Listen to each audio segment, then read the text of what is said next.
Heartstopper has won hearts across the globe, particularly within the LGBTQ+ community, thanks to its genuine and heartfelt exploration of love, identity, and self-discovery without ever relying on stereotypes or over-sexualizing its characters. Each character is distinct, beautifully written, and memorable, and the casting absolutely spot on. It got me curious about where we might have seen these talented actors before. Now, before we dive into the video, I want to point out that for many of the cast members, Heartstopper is their first on-screen role. However, quite a few have already made a name for themselves in theater, and they definitely deserve more recognition for their work. That being said, the new cast members who joined in season 3 are already familiar faces. They are well-known actors many of us recognized long before Heartstopper even became a phenomenon. Now, without further ado, let's start with our beloved Kit Connor, who plays Nick Nelson in the show. In 2013,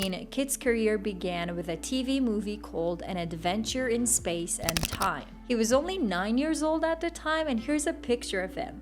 Though his role was small, it marked the beginning of a promising journey. A year later, in 2014, Kit gained more recognition with his role as Tom Anderson in Get Santa, a performance that showcased his potential at such a young age. Now, Kit's career is pretty rich. He took part in TV shows, movies, theater, and he even did voice acting in video games such as Dreams, Xenoblade Chronicles 3, and A Plague Tale: Requiem, which is honestly one of my personal favorites. I don't know, but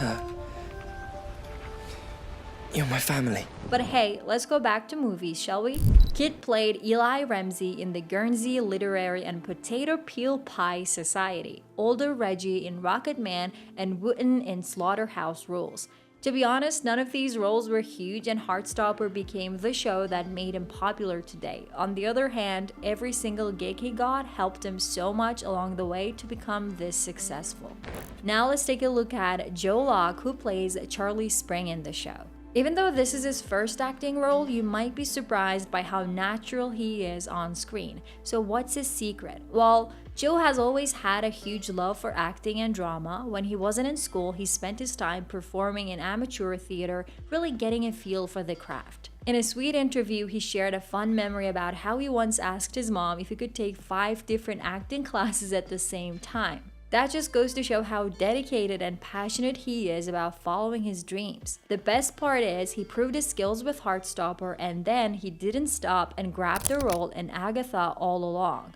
Besides, he made his Broadway debut in the revival of Sweeney Todd, The Demon Barber of Fleet Street on January 31st, 2024. He must be really proud of himself. Now, Joe Locke is not the only theater lover in this cast, because we have William Gao as well. Tao Xu might be his first ever role on screen, but he has an impressive background, including his performances in A Midsummer Night's Dream at Glyndebourne Opera and Shakespeare 400 at the Royal Festival Hall. Then we have Tobie Donovan, our lovely Isaac Henderson, who is actually a graduate of the Bath Theatre Company. And finally, there is Rhea Norwood, who plays Imogen Heaney in the show. She was a member of the Rose Youth Theatre in Kingston, and she graduated from Bristol Old Vic Theatre School in 2022. Fun fact, she took a role before even graduating. That's how great she is.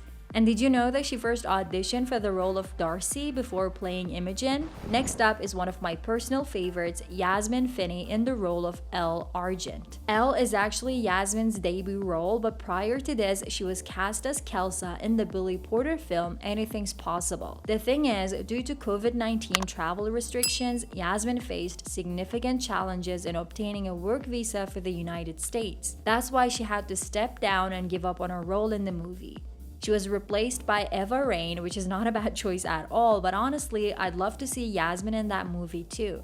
But it's fine, there's always a next time, right? With her talent, I'm sure we'll get to see her shine in many more projects in the future. Now let's talk about Corinna Brown, shall we? You may know her as Tara Jones, but unlike many of her Heartstopper co-stars, this isn't her first time on screen. She first appeared in a TV movie called My Murder in 2012 when she was only 14. Following that, she participated in 3 more projects, but none of those roles matched the significance of her character in Heartstopper. Still, for those wondering, she took part in Daphne, The Show Must Go Online, and Doctors.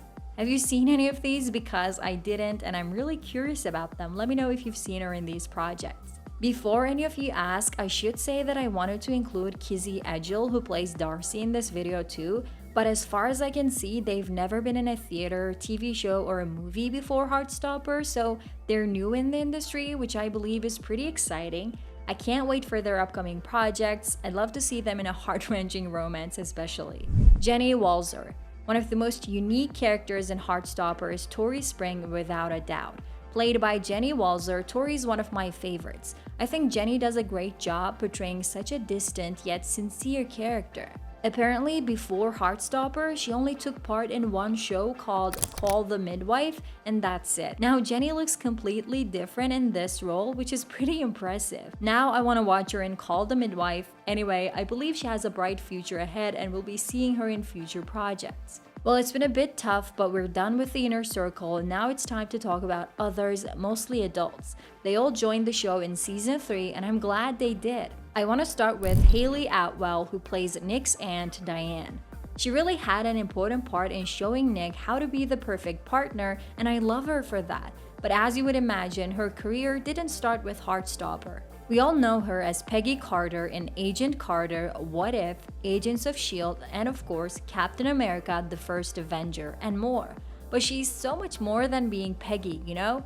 In 2005, she appeared on screen as Sabrina Guinness in Whatever Love Means for the first time. Since then, she's been perfecting her career with different roles such as Bess Foster in The Duchess, Cinderella's mom in Cinderella, Grace in Mission Impossible: Dead Reckoning, and more. By the way, did you know she also appeared in Black Mirror Season 2, Episode 1? Yeah, she's everywhere. Next, we have Charlie's therapist, Jeff, played by Eddie Marsan. As I mentioned just a few seconds ago, Aunt Diane helped Nick a lot, and on Charlie's side, we had Jeff. His screen time wasn't that much, but the impact he had on Charlie was incredible, and I'm so happy to see him in Heartstopper. I don't know about you guys, but this wasn't my first time seeing him on screen.